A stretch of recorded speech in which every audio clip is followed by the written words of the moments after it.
tan grande y eficaz, y ahora el énfasis lo vamos a hacer en y muchos son los adversarios.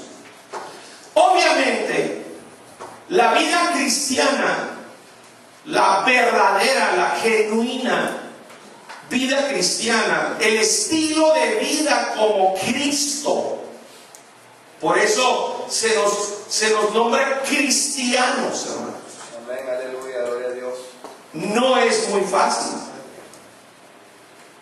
pero definitivamente no es imposible. Amén, hermanos. Amén. A mí, 40 años, así como le pasó a Jacob con Raquel, trabajó otros 7 años el pobre, de acuerdo a las reglas allá donde se encontraba, y dice, y le parecieron como pocos días porque la amaba. A mí se me hace que han pasado como 40 minutos, hermanos, Gloria a Dios, o como 40 segundos, porque es muy hermoso, hermanos, tener una comunión íntima con el Señor, que el Señor esté con nosotros, como dice la expresión en las 7 cualidades de David, y la última dice, y Dios estaba con él.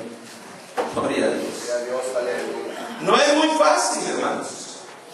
Pablo apóstol dice, nada más y nada menos, el apóstol Pablo nos está diciendo que muchos son los adversarios.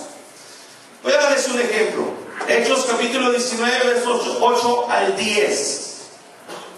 Dice, y entrando Pablo en la sinagoga judía, habló con denuedo por espacio de 3 meses, discutiendo y persuadiendo acerca del reino de Dios, pero endureciéndose algunos de los judíos que estaban dentro de la sinagoga judía y no creyendo al mensaje del apóstol Pablo, maldiciendo el camino delante de la multitud, se apartó Pablo de ellos y separó a los discípulos, discutiendo cada día en la escuela de uno llamado Tirano.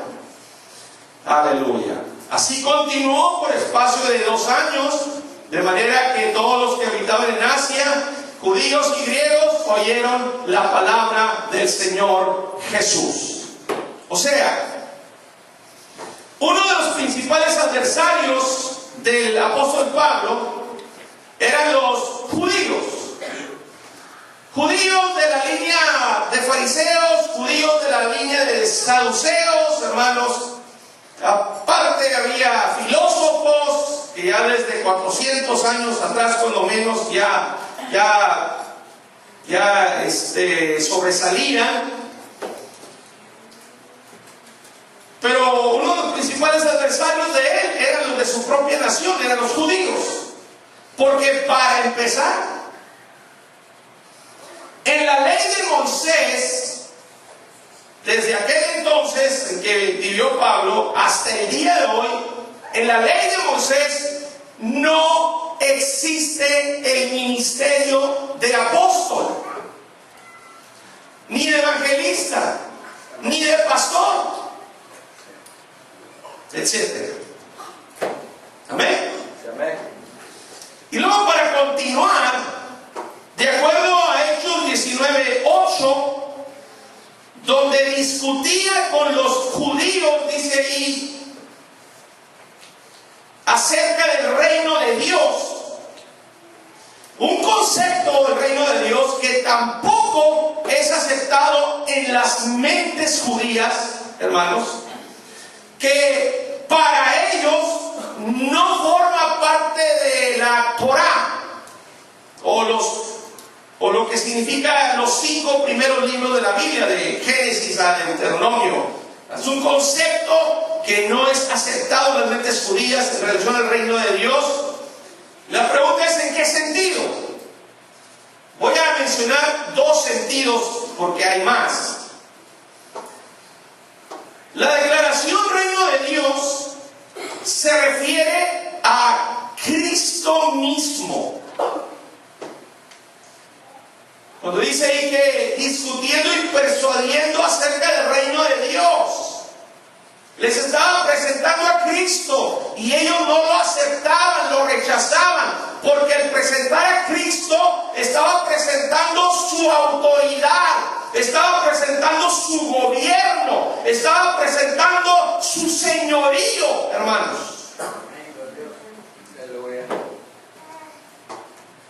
Y no era aceptable eso. Fíjense cómo dice en Marcos 1, 14 y 15. Dice: después que Juan fue encarcelado, vino Jesús a Galilea predicando el evangelio del reino de Dios, diciendo: el tiempo se ha cumplido y el reino de Dios se ha acercado.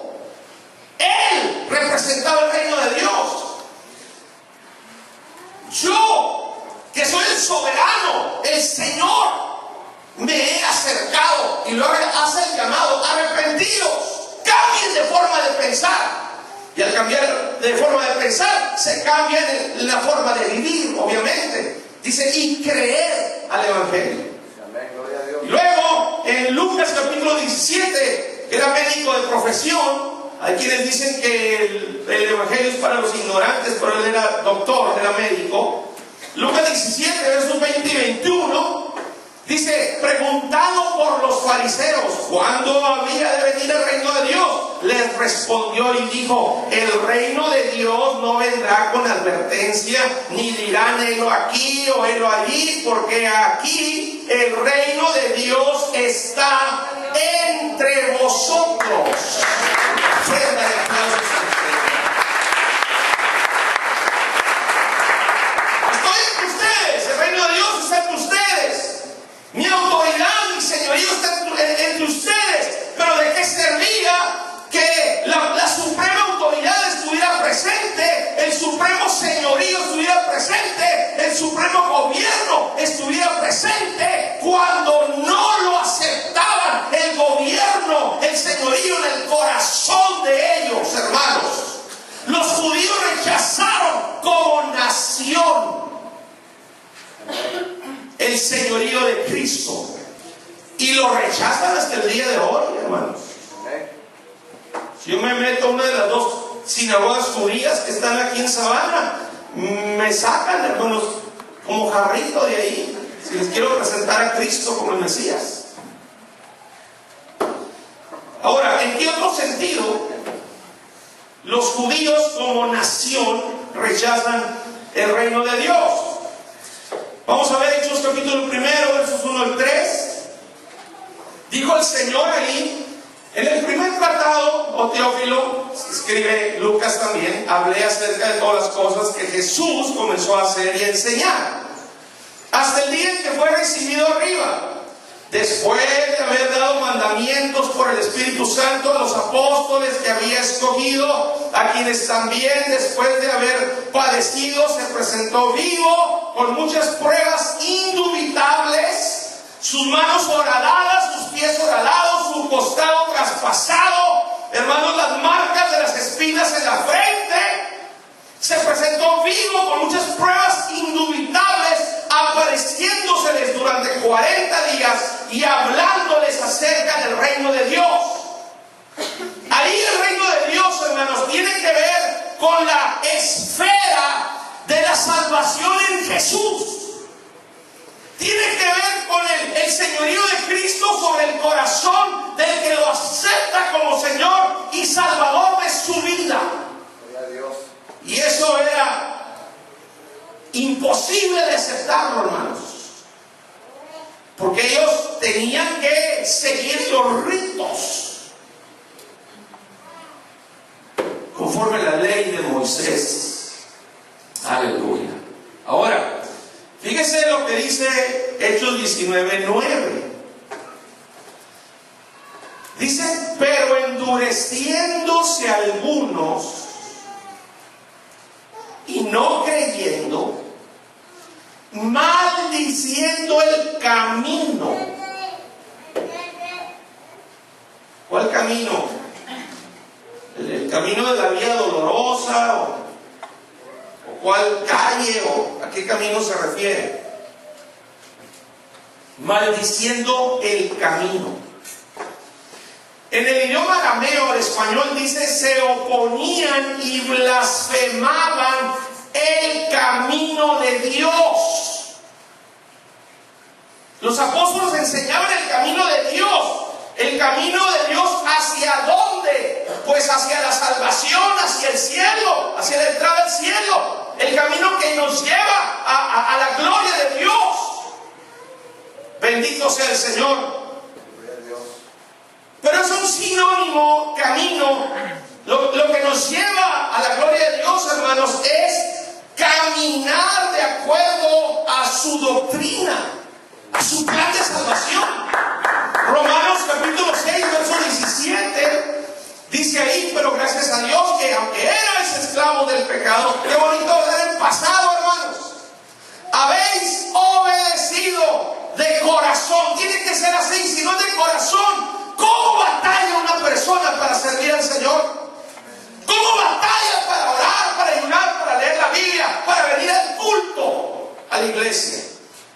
Tiene que ser obediencia de corazón a aquella forma, quiere decir molde de doctrina, donde nosotros nos tenemos que acomodar al Señor, no el Señor acomodarse a nuestros gustos personales, hermanos.